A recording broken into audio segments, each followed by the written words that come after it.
আমার ভাবি দেখতে সুন্দর না?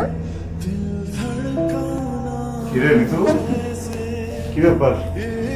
হারাই গেলি হঠাৎ করে, বিয়েতে আসলি না? পরিচয় করে দিই, পারুল। তোকে কিন্তু কথা বলছিলাম না? হ্যাঁ, আরে আপনাকে আমি জানি তো, আপনার কথা কত শুনছি। কিন্তু বস, আমি বাজার থেকে আসতেছি, ঠিক আছে?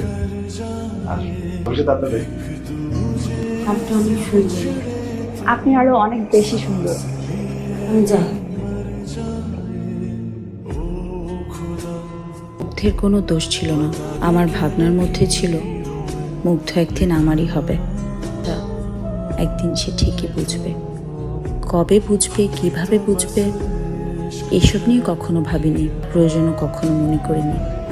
কি মুগ্ধকে সবসময় এত কাছে পেয়েছি, এত সময় একসাথে কাটিয়েছি, মুগ্ধ আমার জীবন থেকে হঠাৎ হারিয়ে যেতে পারে এটা কখনো স্বপ্নেও ভাবতে পারিনি।